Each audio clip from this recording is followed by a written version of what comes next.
I'm very humbled to be here and to be invited by you to share. The practice of conscious discharge is a practice that I've developed over a number of years, initially actually as a way to cope myself, being a very sensitive and emotional person. And then eventually I wrote a book about it and worked with many people, have trained therapists. It's being used in psychosomatic clinics in Germany. It's really spreading, this approach, simply because so many people find it incredibly helpful.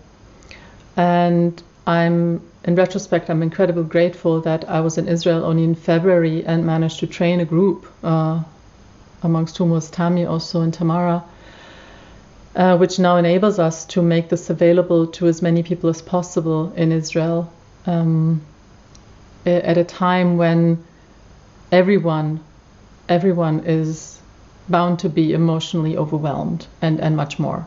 And so my heart is heavy. I was on my way to Israel actually when the war broke out. So I reserved this time for Israel. So it's only natural that I give it.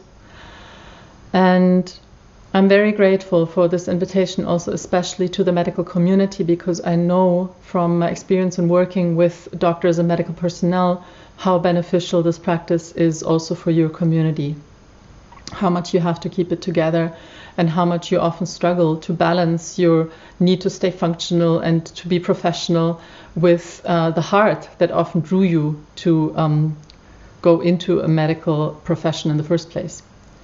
And this at a time that is as traumatic as this time, this conflict is only intensified.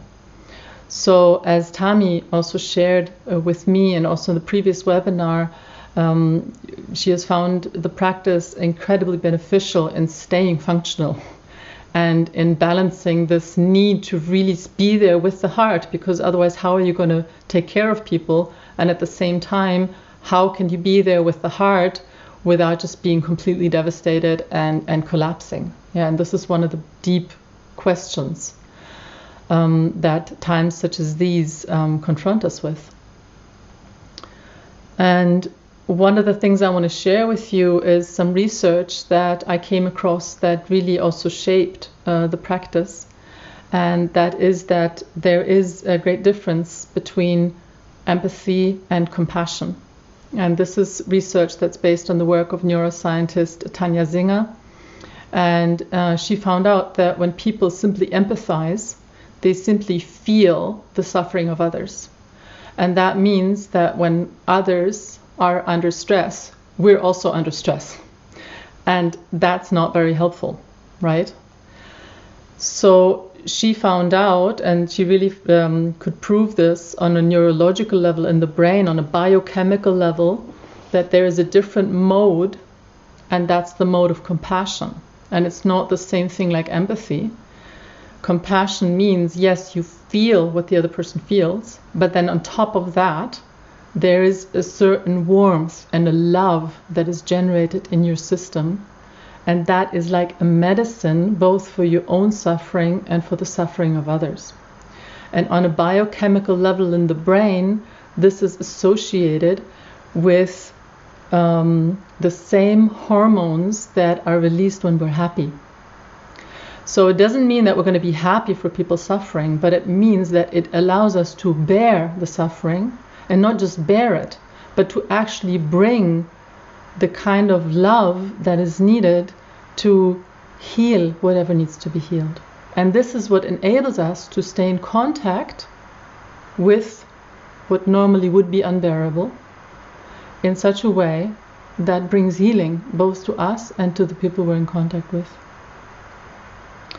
I know many people in the medical profession, when they go through their professional training, are told to actually close their hearts and to put on a really, really thick protective layer.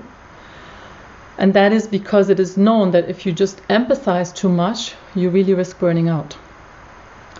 But what this doesn't take into consideration is this newer research on the nature of compassion, and that yes, if you simply empathize, you're going to have a problem pretty soon. But if you learn to actually move into compassion, you will find yourself actually nurtured in the process of being there for others and really opening your heart for them. And this is something that I've been encouraging people to do, and the practice that we're going to introduce you to today, the practice of conscious discharge, is a practical way of training that ability. Because this is the other thing that Tanya Singer found out, is that it's something that can be trained. It's not something we either have or not, this ability, but it's something that we can train our brain also to release these kinds of positive hormones. And Tammy, for me, you are a beautiful example of this. Like, I've been seeing you since the beginning of this, and I know the incredible work you've been doing and the closest contact with the most traumatized people. And every time I see you, there is like a light about you, and you have a smile on your face. And I know it's not because you're in delusion, but because you're in compassion. So that, Tammy, for me, you're a beautiful role model of how that can work, that we don't burn out, but we actually bring that love that is needed. So this is why I feel this practice is especially valuable for people in the medical community, especially under these times, because I know many people who choose to enter the medical profession do so because their heart really wants to be there for people. So often when they're told to just close it, they're missing like the meaning and the beauty that is actually in the profession and in this act of being there for others. The practice is very easily and quickly explained. And like many things that are easily and quickly explained, it takes a lot more to really go to the depth of it. So we're going to introduce you to the practice. You will have a first taste of it. But at the same time, I just want you to be aware that it has many different layers or aspects that are way beyond the scope of this webinar. If there's sufficient interest, we're looking at the possibility of providing a free training, like we also provided to people in Ukraine last year, for people who want to go deeper. The practice works with very fundamental principles of how humans work and how humans regulate and co-regulate themselves emotionally. And one of these principles is that it's normal for us as human beings to occasionally be emotionally overwhelmed and even to have traumatic experiences. It's a normal part of life. And our nervous systems are equipped to process that. However, they are not equipped to process it alone. And unfortunately, we live in a culture where we very often expect of ourselves to cope with things alone. And we live lives that are so hectic, even when we're not in a war situation, that very often there's not enough space for the very simple but essential human connection that we need in order to process life. So what that means is that our nervous system, when it is emotionally overwhelmed, it shuts down and it protects us from overwhelm by going numb. And initially that's a very healthy response. It keeps you functional. However, if you stay in that mode, it becomes unhealthy.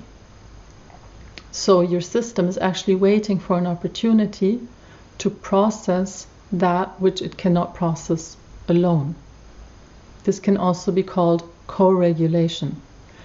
And what that means is that we need to connect to another human being in a way that is supportive and in a way that allows us to temporarily have a larger capacity for emotional processing.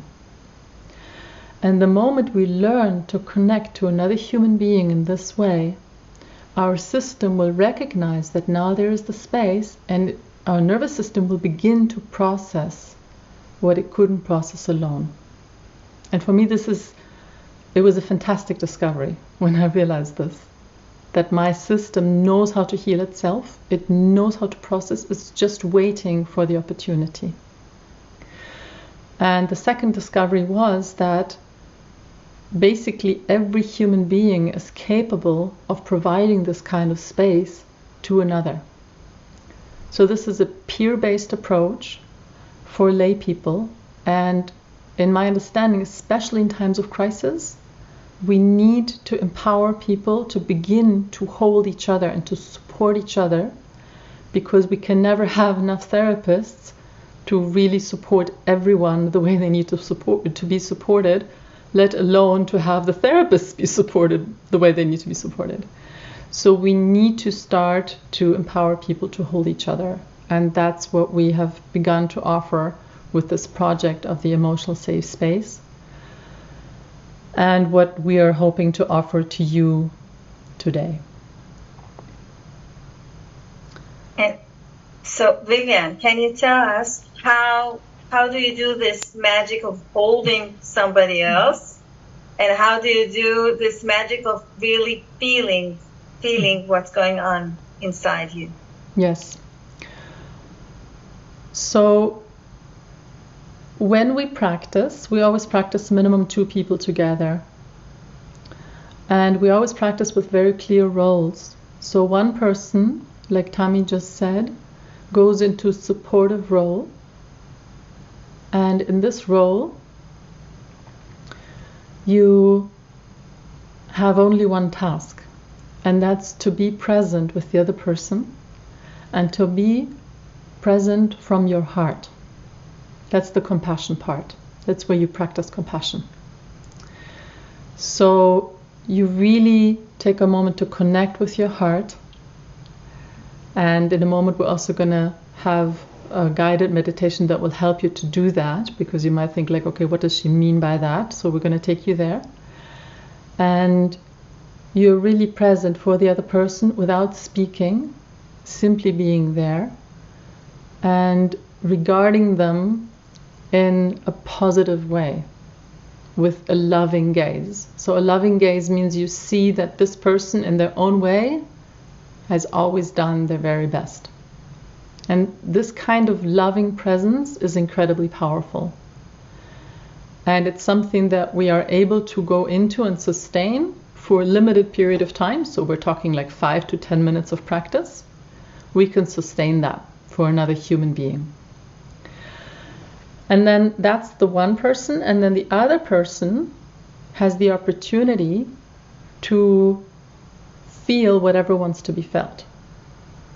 And now in a situation such as yours, that might initially just be numbness. And that's okay. Then just feel numbness.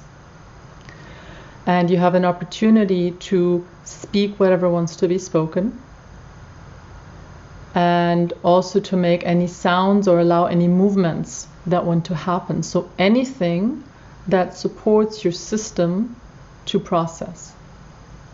And that's really, it takes a while for your system to work it out. So initially it's kind of like, okay, what is this? And pretty soon your system gets the hang of it. And you will notice how good it is to just have a space to be with whatever wants to move or express itself. And what makes this really safe are 2 additional rules. So we have the first rule that I mentioned of clear roles. The second rule is that we always have a very clear time frame. So the practice has a clear beginning and a clear end that we agreed to from the beginning. So if we say 5 minutes, it's 5, and if we say 10 minutes, it's 10. And after that, we always switch roles. So both take the role of the supporter and the supported. And the third rule, and this is super important, is a rule of special confidentiality. And special confidentiality means that whatever is expressed in this space stays in this space. And this means that not only do I never talk about it with a third person, but I also don't talk about it again with the very person I practiced with. And that really means that whatever is moved is just for this moment. And that's very, very powerful. And once your system has really understood that, it will begin to use that space to say things that you might not even be able to say to your closest friends or relatives. Especially in this situation, we often try to protect each other from the depth of our grief. So having a space like this, a kind of ritualized space, enables people to effectively process things that otherwise they're not able to process. Vivian, many people ask, well, if I hold space for somebody else and I say nothing, he might be insulted or feels like I'm not listening with my whole heart because there's no reaction. What would you say about that?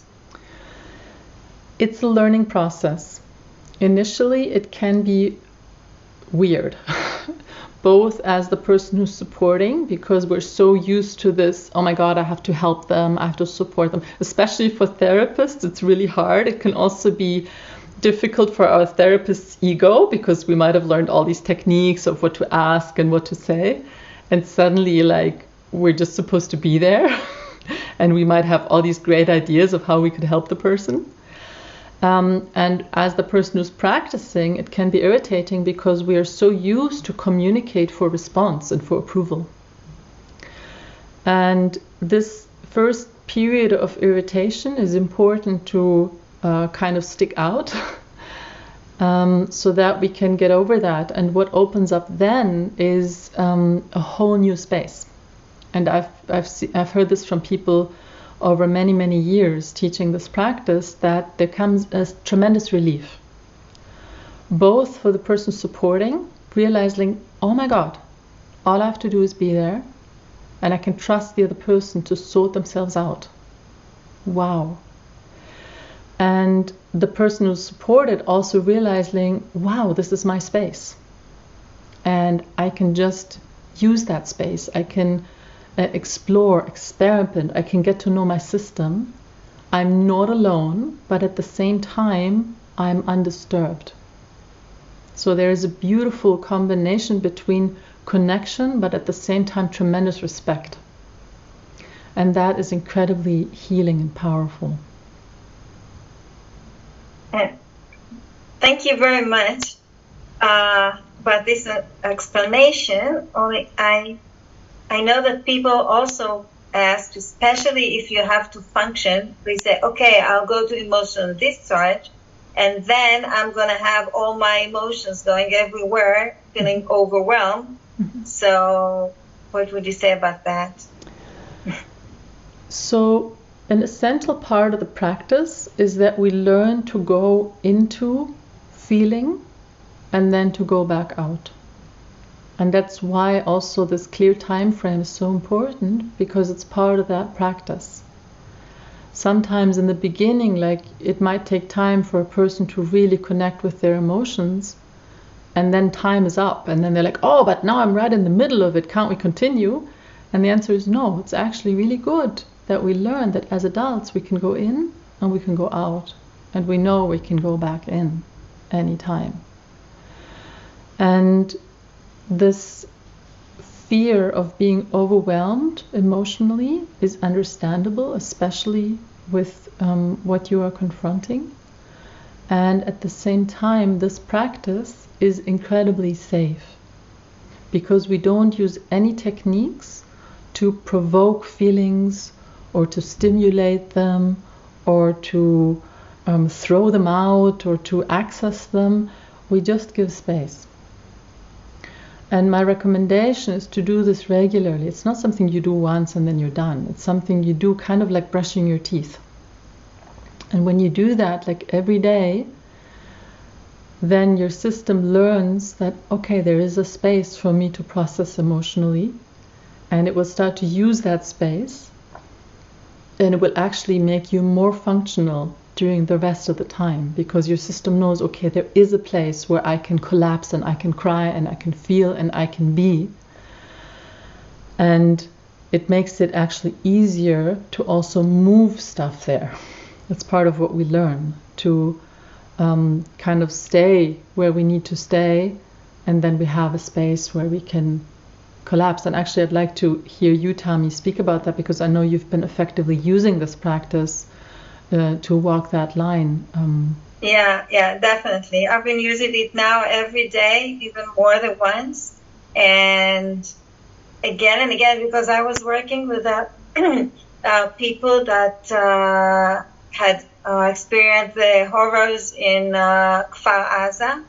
And, I was 4 hours listening to all kinds of horrible things people were going through. And after 4 hours like this, I was shaking, like literally shaking. I just couldn't get any more of that. But I still had people that I needed to address and people that needed help, So what I did is I approached one of my friends that can do emotional discharge, and I asked, "Can you help me? Can I practice with you?" And we did like 5 minutes. She held me first because I was shaking, and then after 5 minutes, I didn't stop shaking actually, but then she was trying to be okay. You're going for so much. Don't hold me. I said no. The practice is you holding me, and then I'm holding you, and then I was holding her, and then after her 5 minutes, I was complete, and I could go on listening to this 80-year-old woman who was 20 hours in the mamad, and then had to go for 2 kilometers under fire. And she cannot go 2 kilometers, and she did because it was her life. And I had to listen to her, and her son is missing, and still I could be with her with my whole heart. Yeah. And that's how beneficial, and it's like, it's day after day, Every time I go there, I'm shaking. And then I do emotional discharge and I'm fine, and I can go on with other people or go to my son and cook dinner. So it's a really savior for me. So thank you, Tami. I feel like what you just described is another point I also wanted to stress. Like during the emotional safe space that we offer every day, also during the webinar, we actually teach the practice, so it takes longer. But once you've learned it, you can effectively regulate your system in literally 10 minutes. And also the experiences in hospitals in Germany where people work with like highly traumatized people with this practice, they have found that actually the act of giving support stabilizes the system as much as receiving support. So this is why we always stress this balance of giving and receiving in the practice, just like you shared, Tami. Thank you. Good. So for my part, I feel we are complete with this intro. I would pass to Vanessa soon, and then after the practice, I'm happy to be available for some Q&A if there's any questions that have come up now during the intro or during the practice. I want to start with a question from the chat before we take you with the raised hands. In the chat, somebody asked whether it's possible to practice conscious discharge when you're on antidepressant medication, and the answer is yes. Obviously, antidepressant medication, depending on the type of medication, changes the way your emotional system works. And still, the practice of conscious discharge is a support to your system. And again, because with the practice, we simply give space to whatever is, and we allow whatever wants to move, it can be used also when you're taking not just antidepressant medication, but also other types of medication. Yeah. So, I saw you had a hand raised. Do you still have a question that you want to ask?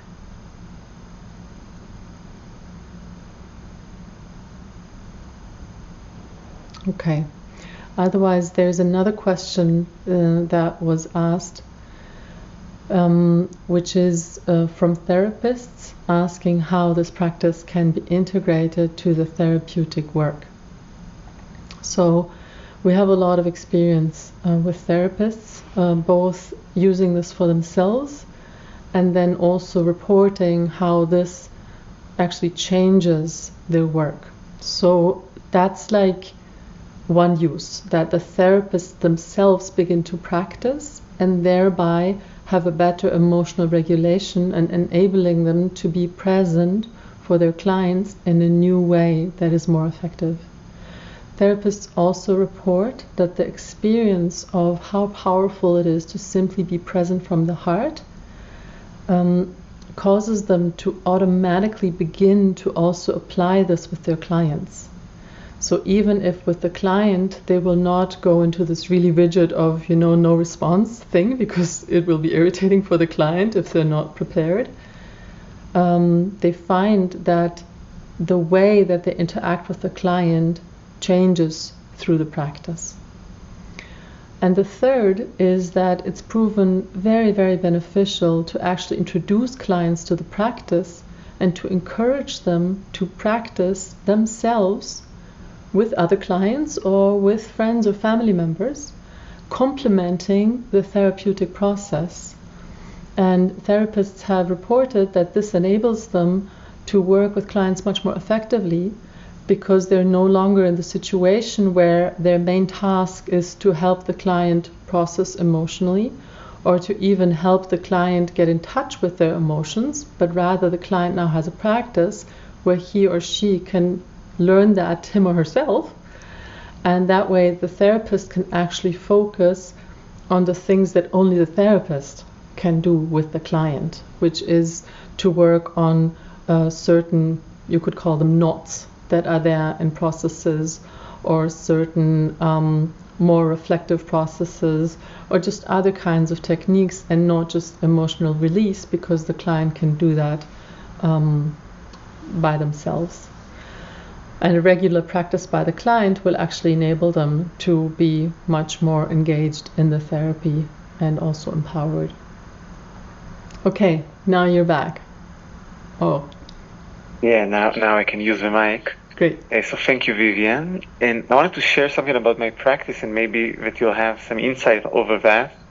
Like, I found, first of all, that I'm kind of aware of the ones listening and kind of like don't want to leave him alone. So kind of give him some indications to where I'm at. Mm-hmm. And I feel like that in a way I could be like kind of diving into my own meditation and feeling, mm-hmm.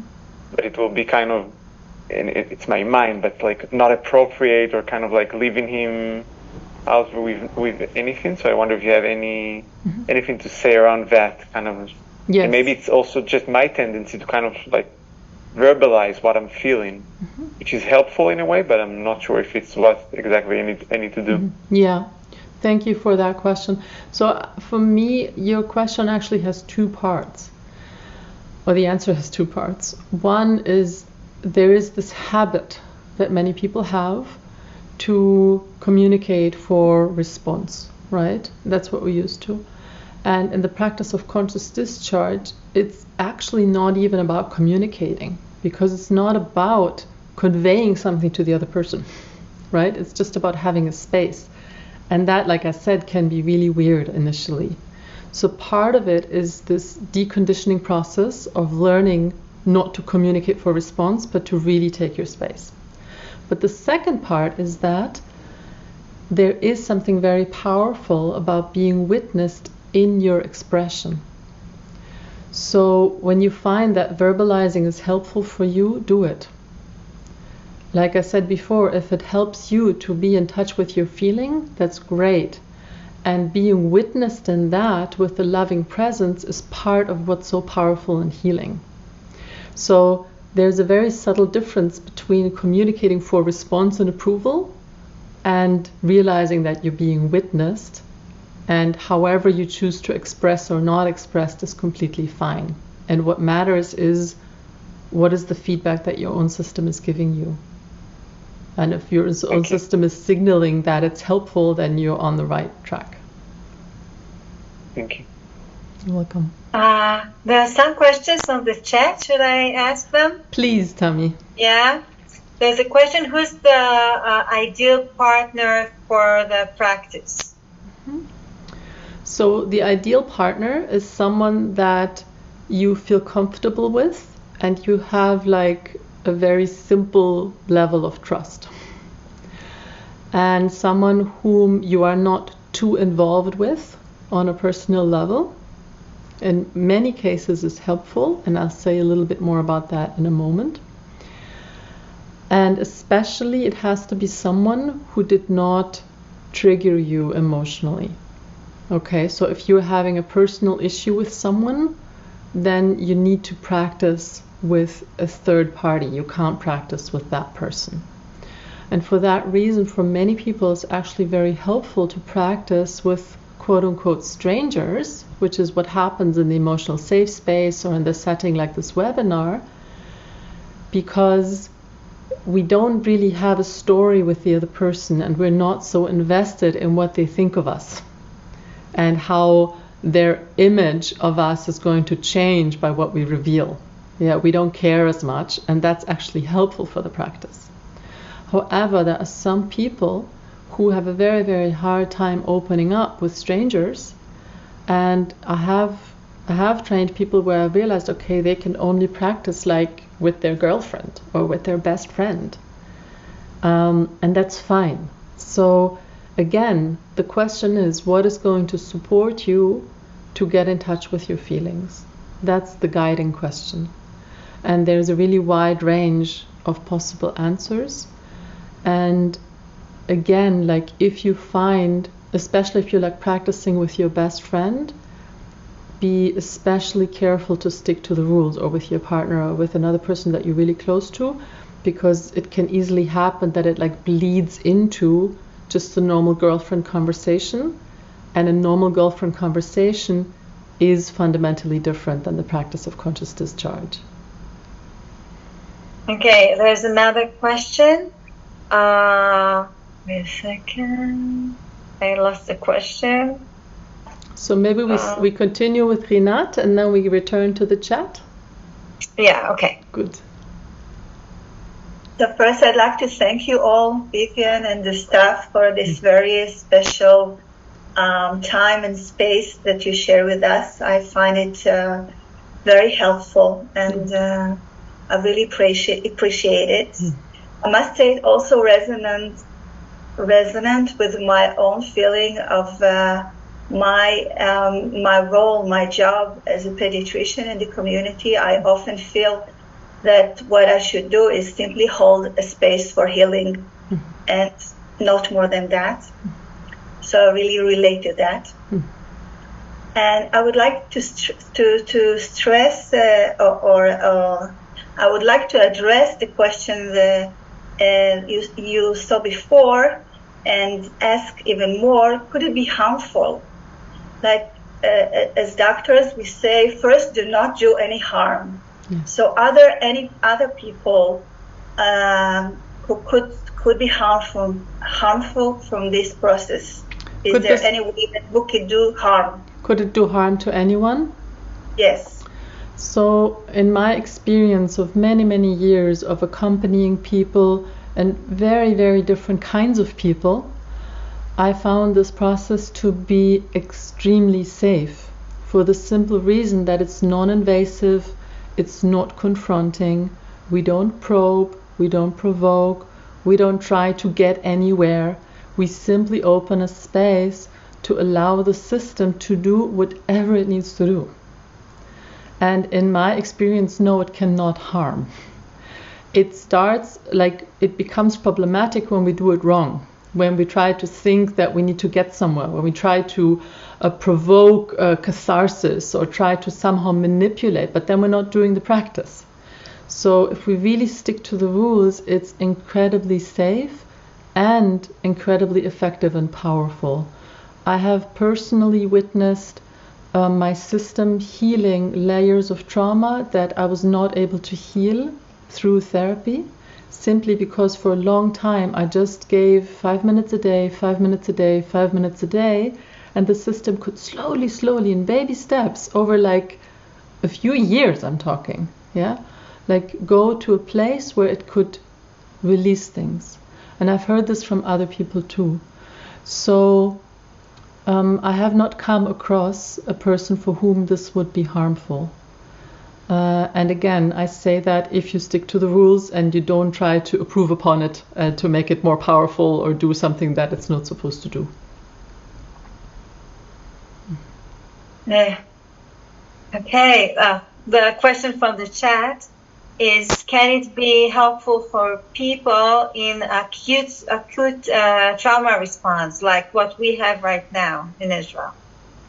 Yes, and this is obviously one of the reasons why we're offering it now.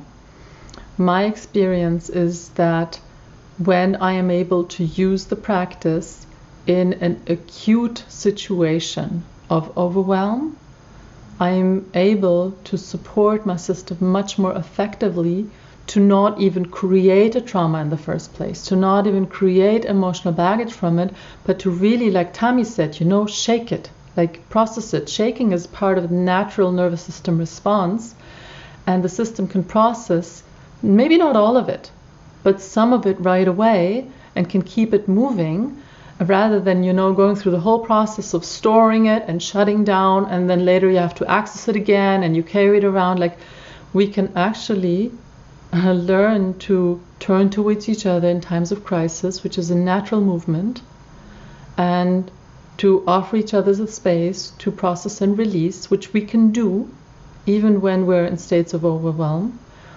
and thereby also have a much more effective processing of what's happening and a better long-term outcome. And this is based on some research that's been done.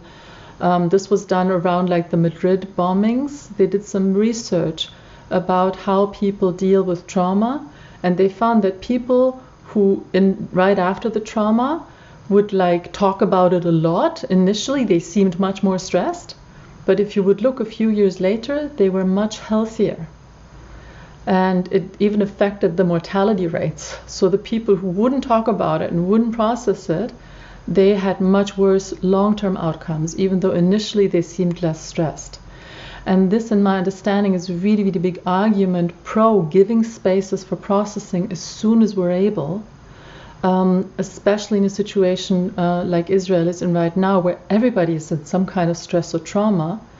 And we need to create these little oases, these little spaces of sanity, of healing, of coming back to our hearts, coming back to our center, connecting to our humanity. These spaces to breathe, like Tammy described, 5 minutes in between, and then she's off to the next client. So in my experience, yes, this is the time to do it, and to really support each other to go through this as connected as we can. And Vivian, if a client has experienced severe trauma, can it be the only thing? No. I'm very clear that this is not trauma therapy. Yes, I shared that myself and other people have experienced healing. And at the same time, I'm very clear that if someone has experienced severe trauma, they're going to need the help of an experienced trauma therapist. And I know that you and many others are working on providing that help as much as possible.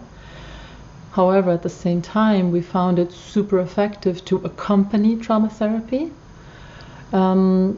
because trauma therapy in and of itself, like the capacity of the trauma therapist is limited, and you're going to meet like once a week, and even then, like how much is going to move. So you're going to have to provide people with some kind of technique and tool and practice and agency to empower them to take charge of their own healing also.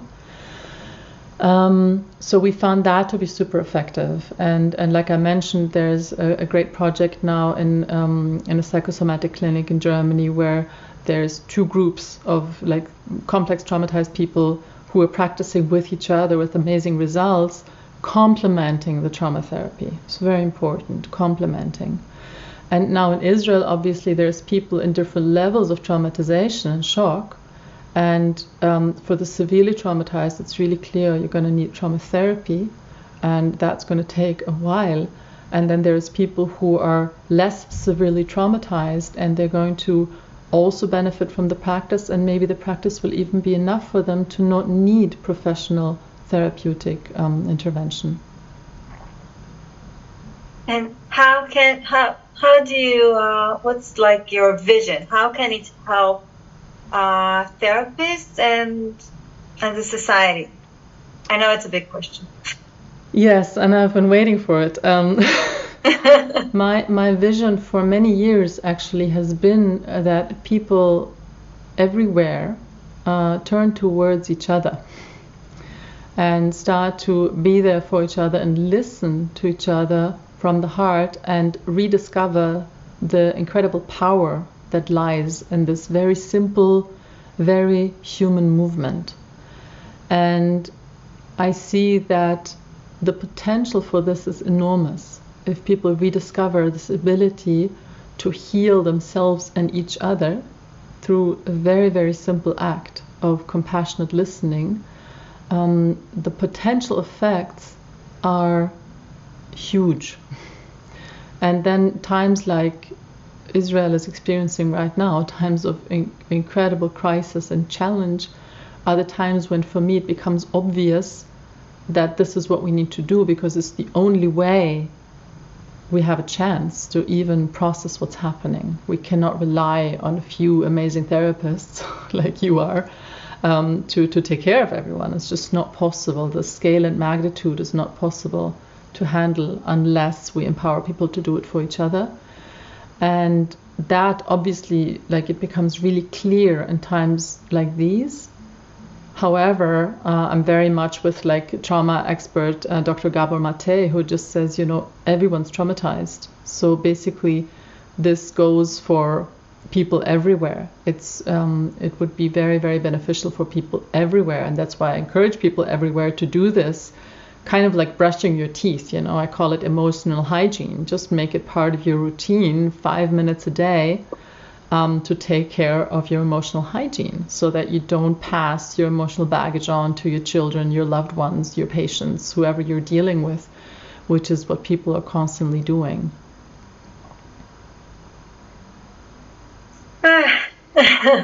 Amen.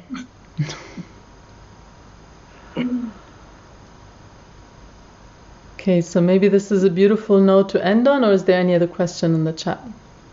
Yes, there are two in the chat. One of them is the partner has be the same one for a long period? Okay, so this is a really good question. Since I really recommend practicing regularly, and we see the best results with people who really do like the 5 minutes a day, this is easiest to organize with a stable partner. So some people establish what we call emotionships. So they have relationships that only have the purpose of emotional co-regulation, and they have like a certain time every day. And it could be first thing in the morning, or like, you know, after your day's work ends at 5 or 6 p.m. before you come home and maybe you're with the kids, to just do that intervention, clear your system, and then you can be present in a new way. And that's really easy to organize if you have one stable partner. However, people also find that practicing with different people also allows them to access different parts of themselves, because every system is different. Also, the co-regulation is different. So one of the things that we're hoping also to introduce to the people who regularly practice in the emotional safe space is to give them access to a messenger group called the Red Phone, where you can write any time of day or night, and then other people will respond very quickly to your need to practice. So what that means is you're going to have a community of 50 or 100 people, or in Germany now it's a few hundred people, 300-400 people, where they all know the practice, and they know that if you ask to practice, they know exactly what you need, and you can practice quickly. And it means you're going to practice with different people all the time. And also when you go to the emotional safe space, you're just randomly assigned to someone, and there's something powerful about that too.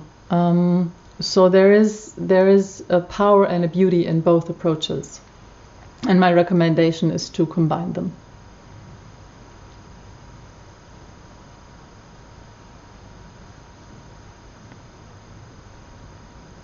Okay, was there another question in the chat? I'm looking. Yes, there is a question. If the partner gives space and the other, if one is supporting and giving space, but the other one is not responding, not reciprocating, is this method of practice is better than like other charge like writing? Okay, I'm not sure I understand the question 100%. Yeah, I'm not either, so maybe this person wants to open the mic and ask. Yes, I was writing it. Yes. What I wanted to ask that, just a minute, I'll go to the moment, just a minute. Here we go. Okay, I'll try to ask it. If what we want to do is to discharge our feelings, yes, but and the other person give us the space, mm-hmm, and he's not recommending. So is it different from just writing, or do it in another way that it's just yes, me with myself? It is different because there is something that happens between the nervous systems of the two people. So the person is not saying anything, but they're present, and they're present with the heart, and this does something on like a nervous system level. It's not conscious, it's not reflected, but it's something that has an effect. And this effect is not there if you're journaling. So journaling can be great, and I'm not saying don't journal, but it's not the same thing. And again, it's about the limited capacity of your nervous system to process. And when another human being listens with compassion and is present with compassion, your emotional capacity, your ability to process certain things and to feel them consciously is increased through the presence of the other person, even if they don't say anything. Yeah. Thank you. Okay. Welcome. There is another question. Mm-hmm. So let's make it the last one. Let's end with this one. Okay.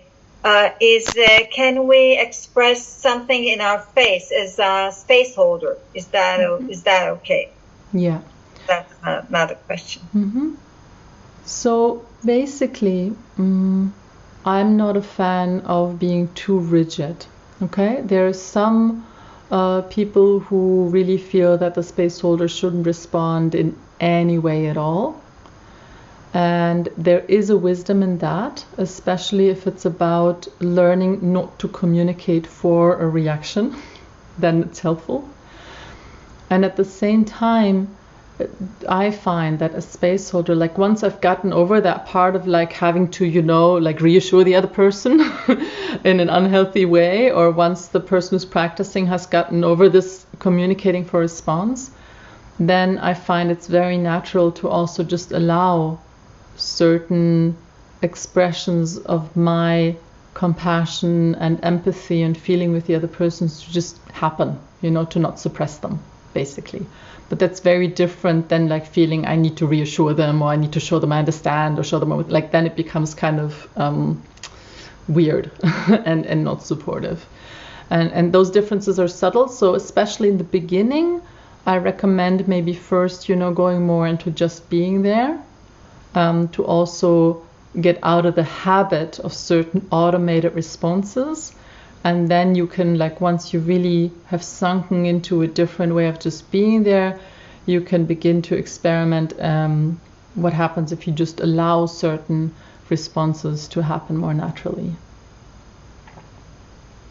Okay, and one last really short question. Should it always be mutual? I mean, Yes. should we? They ask you that, and I think the answer is yes. So yes, it's highly recommended because it really completes a cycle. Like one person really goes into the pain and then they really go into the heart. And it's the combination of the two is really what stabilizes the system in a very effective way. There can be exceptions, and I recommend that they're super rare. Yeah. Okay. Okay. Vivian. Tammy. Wow. Thank you so much for all your heart and your wisdom, and you're willing to support Israel and put your technology and the team and everything. And I really wish we had as many people as possible doing this practice, and the vision of people going toward each other and helping each other in such a elegant and delicate way is just amazing. So thank you very, very much. Thank you, Tammy. Thank you, Maya. Thank you, Vanessa. Thank you, Tamara, for the translation. Thank you for everyone who is participating. Thank you for your trust. Please spread the word. Probably in about 2 days, we're going to have the recording available. It will be sent to you. You're welcome to share it with anyone who you feel might benefit from the practice. The emotional safe space is available every day at 7 p.m. Israel time. Maybe we can share the website and the chat. You can share it with anyone. It's offered by the team on a gift basis, so it's free of charge. It's just there for you. And as Tammy said, we hope that as many people as possible will be able to access it and benefit from it, especially in these terribly challenging times. And my heart is very much with you. And as I said, I'm really, really humbled also seeing what everyone there is holding, and I'm very grateful to be able to support in even this small way. So thank you very much for the opportunity.